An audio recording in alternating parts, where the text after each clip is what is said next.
This a little bit at the beginning. I'm probably going to go into my rant now, if that's okay with you. Well, I've had an hour of ranting. Feel free. Right. And get it off your chest as well, because look, I'll say this now: Yeah. you're a good person. You stood up as a community councillor for good reasons, so Mm. you deserve the ability to rant here. Right. I'm. I don't mind. Since I've started this political page, I have had private messages come through from different people. I won't name them. It's basically, oh, you're just a front for BCI. This is all you want to promote. No, it's not, and that's not what this page was about. The page is about promoting a lot of the good work, especially community councils do. And that's why I talk to councillors. I try to get people from all different political parties. I spoke to Ian Spiller on the weekend, who is a Liberal Democrat, registered member. I will happily speak to anybody. Conservative, Labour, Plaid Cymru, Propel. Tim Thomas is Propel, and he's agreed to do a thing as well. I'll speak to anybody, and I don't mind people attacking me. You can attack me. I don't care. Yes, you're fat. You're ugly. You're ill-informed. You're a bad father. You're bad this, bad that. Whatever. It doesn't bother me because that's me. It's personal me. Yesterday, I received a message aimed at my son, and this is got gets me out. Normally, if I get angry, I blow up and that's it. I'm done. But this has been a whole day now, and I'm still angry now. Unfortunately, the message was, no wonder your son has autism because you're so thick. Okay, it's not the worst message in the world, but to me, that steps a line. And I don't want to talk about toxic politics. I have to with Martin, and I have to with you, because both you and Martin have been heavily accused of toxic politics. But this is my rant at the moment. This is me. Attack me all you want. Come at me all you want. Say what you want. I don't care about me. Leave my family out of it. That is not politics. As a YouTuber who was a lawyer in Canada says, politics ruins everything, and I think that is right. Toxic politics is not coming from one side only. It doesn't come just from BCI. It doesn't come from Labour, just Labour. It comes from every area of the community. Lib Dems, Conservatives, whatever. There are people out there who will criticise and attack you regardless, no matter what. Sorry, my son's just walking past again. His ears were burning. I thought he was going in the kitchen. He obviously went outside to play for a bit, but there we go. Um, so, yeah, and it was a throwaway account from somebody. It was a private message. Clicked on it, looked at the message, and that was there. No wonder your son has autism because you're so thick. I clicked on the link, and the account had been deleted. I have sent it to Facebook as whatever. What they do about it is so far. I don't think it falls in the harassment stage at this time, because it was just one message at that point. As I say, attack me. I don't mind. It doesn't. Yes, it does bother me in a way. It'll bother anybody. But I'm the one who stuck my head above the parapet. I've stood as a councillor. I started this page. It's not a BCI page. Yes, I talked to Steve. Yes, I've talked to Martin. And I agree with a lot of what we do as independent councillors and that. But I don't agree with everything. Stephen is a great proponent of reintroducing traffic into Bridgestone Town Centre. Me, I'm not. I don't see the sense in it. I do for disabled people, for disabled parking. I understand that, but not as a thoroughfare for traffic to go through. So we differ on opinions, and there are other things we differ on. I respect anybody who stands as a councillor who puts their head above that water. And I said that 4 years ago in a post when I was standing for elections, when at the time I was having a little argument with Ryan Clatworthy up in Pontycummer. And I think, yes, we can criticise policies and oppose policies and things like that. That's not toxic politics, which I was informed is toxic politics when you oppose what the council's doing. No, that's just opposition. Where did that line come from? I don't want to say it was somebody No. I asked to for an interview, and because I'm BCI, fair enough. They I don't wouldn't, mind yeah. it. I don't care if you don't want to be interviewed because I'm BCI and you think I'm just going to attack. That's not what this platform is for. That's not really you, though, from the Luke I know. No, I don't. I do get annoyed sometimes, and I have defended yourself on Facebook when Hmm. I've seen people attack you and your family for no reason, bar they don't like you, which is fair enough. Nobody, Hmm. you don't have to be liked by everybody. Not everybody will be No. liked. But to me, toxic politics. You can criticize Steve for what he does or how he goes about it, and things like that. The ideas that he has, you can criticize that, fine. But if you criticize family, you're out of line. If you criticize anybody's gender or their sexual orientation or the religion or the race or anything like that, you've got no business in having any comment. Criticise, by all means, policies that we put forward, as we did before the last election. You did 13 days of different policy each day, We as I, did, yeah. as 50 I remember. policies, yeah. Yeah, Yeah. and that criticise those policies. That's what they're there for, because we may not see a fatal flaw in those policies that somebody else can spot. Then we can adjust, and that's what Hmm. politics is all about. You look at the policies. If you see a fatal flaw, this is what's wrong with it. Let's talk. Let's see what we can do. So we're going to talk about toxic politics. What has been deemed toxic politics at the moment, and everybody seems to think it's a new term and it's just recently started, but we both know that's wrong. The other day, Yeah. you advised me to watch this fantastic documentary, and I advise anybody to watch it. It's called Tory Boy. I'm not a conservative by any means. No. If you want to know, I've only ever voted for a party once, and that was Labour in 1997. The first time I actually voted, it was Labour. I was caught up in the things, Yeah. and I form my own opinions. I take what other people say, whether from any party, from anything like that, from what Steve says, from what Martin says, from what other councillors say, and I form my own opinions. Steve doesn't dictate to me. Martin doesn't dictate to me. Nobody else in BCI dictates to what I want to do and what I think. We support Well, each other. our role as BCI was only ever to get you elected. That was it. Yeah, You know, and to offer support after you were elected for situations like you've just described. And obviously, it only happened yesterday. You've only told me yeah, about it today. So, but we've had to support councillors who've had that. You know, I am one of the more high profile ones. Martin's probably one of the more high profile councillors, and we do attract more attention. criticism. Yeah, Yeah, but you'll never look. There was one very high profile case during my Senate election. I know you do want to talk about the Senate yeah, campaign, and I'm happy to, and I'm aware of the time. Um, and you know that ended up in the police. But I don't often talk about the abuse that I and my family do get. And this whole thing. I mean, I saw something that, and it makes me laugh. I mean, BCI. What is BCI? Well, we haven't got time to go into what BCI is. We've been called right wing nutters. Yesterday we were called left wing lunatics. Recently, I've said that politics in Bridgend was fine until you lot arrived, and you've just made it horrible. Well, you know, you've referenced Tory Boy, which is a great, it's a brilliant documentary, because you've got this young guy from London who sets out to make one film and ends up making something completely different because yeah. of the journey that he goes on. This whole thing of toxic politics, whatever you want to call it, isn't. I don't think. First of all, I don't think it's accurate. You know, the stuff I go through, and I'm with you. Come at me, don't go at my family. That's different, and that's why that situation ended up with the police, because it affected Yeah. my family. You know, I've had fake reviews from Labour councillors for my shop. Google. I've had people reporting me falsely to environmental health for stuff that didn't happen. I've been called a Nazi. I've been told.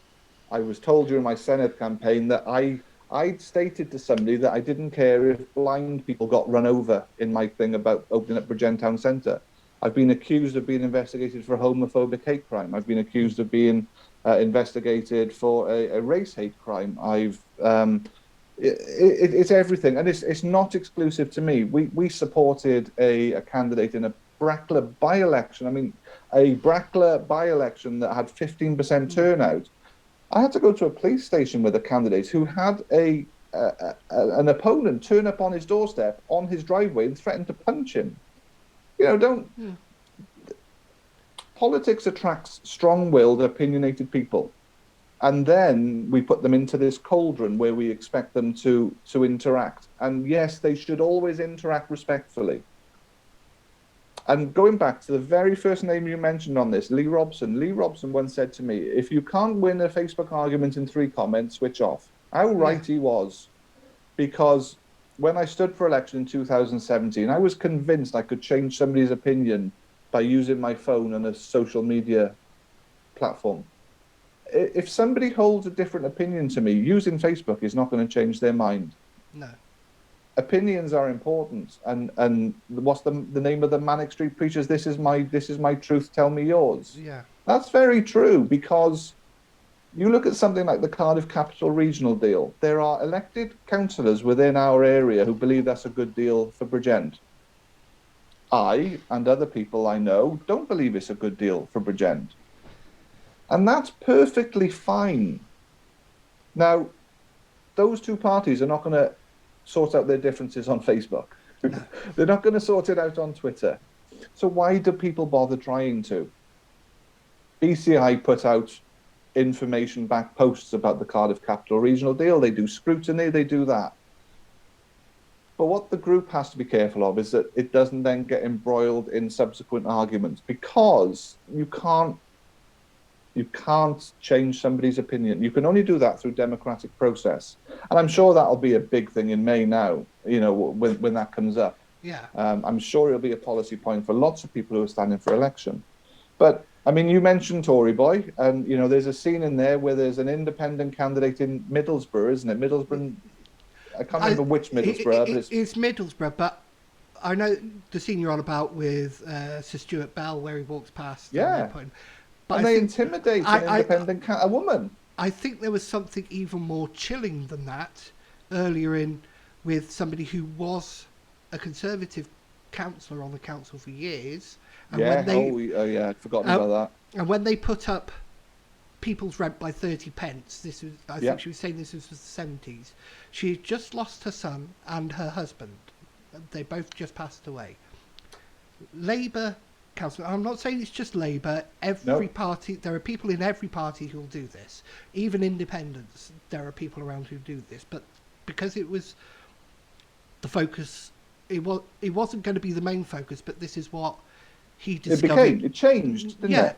They Yeah. marched a black coffin into the town square With his name on it. with his name on it to protest against the 30 pence rise. And this was, In front of her, yeah, and weeks after he died and months after they'd lost their son. yeah, and it wasn't just that. It wasn't just it was Labour activists or anything like that. It was the chair of the local Labour society, Labour Yes. union or whatever it was. The group, yeah. Yeah, and that's chair. And then we see what Sir Stuart Bell watching his people plaster this woman's windows with His boards. with his Yeah. posters, and things like that. And she got it all caught on camera and everything. Yeah. And And then supplied it to the council and had her CCTV removed. yeah, yeah, they removed their CCTV because of it. But this is the thing, Luke, and that isn't just in isolation. I mean, that film was made with. I think he went in with one kind of idea. He wanted to show the Tories up, to be fair. Yeah, and then he got because on the ground, and it just became something else. He was He his was a family. Labour member. His family and him were Labour members. They were staunch Labour for years. Yeah. And he got disillusioned with Gordon Brown and that, so he thought, Yes. as a documentary, I'll see how hard it is to stand to be an MP for a party. And As a that's joke. As a joke, as to see what the documentary. And he got picked for Middlesbrough. So he On had his to, first attempt. on his first attempt.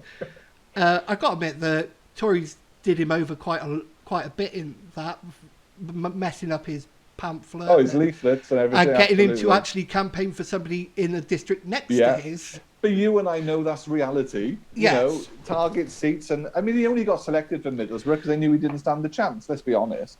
But the biggest thing that took away from that, not beyond the despicable things that were done to the ladies in that, and they were both ladies, the Yeah, independent councillor and the other woman who the March coffin was, the fact that Sir Stuart Bell had been an MP for Middlesbrough since 1983, yeah, hadn't held a surgery for 15 years, didn't even have a yeah. constituency office, The office didn't have a phone. didn't have a phone because they tried ringing him every day, and then reporters tried ringing him for 100 days and never anybody got through. Employed his son, who went to jail.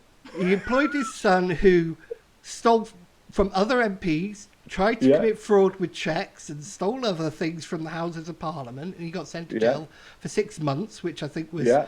very, very lucky. He employed his wife as the office manager for his constituency office that he didn't Even though she have, lived in Paris. and he didn't have constituency office. And Yeah, all this got back to Labour, and it was Ed Miliband at the time, straight was. after the general election. And the statement was, the chief whip has given him a stern talking to. Yeah, exactly. And I thought, is that all? He hasn't done. But I'm trying to remember what year this was now. This was when Cameron won, 2010. wasn't it? So 2010. yeah, this whole thing of toxic politics only being around since BCI. I mean, let's go back 20 years and With a video that's floating around now of Wales This Week. On YouTube. Jeff Jones with Island Farm, Yeah. which we mentioned earlier. And any of your watchers, go onto YouTube. The easiest way to find it is Brett Exton, who is the fantastic gentleman who does the work at Hut 9. We're back there again. And it will bring up a recommendation of a week in, week out report in relation to the original proposals to build on Island Farm. Now, I think you said you saw it at the time and you watched it again a couple of weeks ago. Listen to the first-hand evidence of two people in that. Don't forget the Island Farm thing, but in relation to this toxic politics that I get accused of, which I would dispute, and I'm happy to talk to anybody. Look at the Labour guy who was moved aside, who'd served Labour in the community for decades. In my stake, who got moved aside so that Jeff Jones could get the seat, and listen to the recollections of the independent candidate who's in there, who gets bullied in the chamber. Listen to what Peter Foley was saying in that. The politics, don't forget the word toxic. It's rough and it's tumble. It's not pleasant, and what you've experienced in the last 24 hours is unacceptable. It's rough and it's tumble, and it is difficult. But every line of our society is. I mean, I watched something from the House of Commons the other day with a lady from Love Island. Is that a thing? Who was receiving... Sorry, I've just done my cable again. Was that the one receiving death threats from a 13-year-old? Death threats because of the way she looks. I mean, that's from a 13-year-old as well. Yeah, and do you know what? It's a societal thing. You know, I read forums. I don't comment on them as much as I used to, but I'm told that as a councillor, I need to take criticism online, but I can't answer back. How does that work? You know, I need to sit there and have stupid things said about me and thrown up about me and mistruths said about me, but I'm not allowed to respond. You know, a councillor should listen to all of this criticism because they're elected by the people, so they have to listen to the people. And regardless of whether you agree with them, you have to listen to them. But the second that you respond with a different point of view, then you're a councillor and you should know better. And I'm not saying that's right or wrong. What I'm saying is the delicate balance of being we're all people, Luke. We all have feelings, and what's happened to you has hurt you. And if that had come from somebody who was brave enough to actually tell you who they are rather than hiding behind a fake profile, then I'm sure you would have naturally, as a father, and instinctively gone, who are you? What are you doing? Why are you saying this? I've currently got, I think it's 2 or 3 fake profiles on Facebook that troll me on a daily basis. You know, there was something I shared a BBC news story about the rise of the independent council. Well, of course I'm going to share that. It's something I'm really passionate about.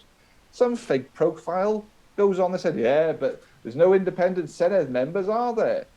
Or when with the outcome of the Senedd elections, I lost my job. You know, I worked for a Senedd member. People don't like him. I didn't care for a lot of things he said. But I worked for Neil McAvoy. Well, because I didn't get elected, because Neil didn't get elected, I lost my job. So I went onto Facebook. You know, I'm quite a high-profile person. I'm looking for a job. some bright spark who I've never met before comes on. I hear Sarah Murphy's hiring, winky face.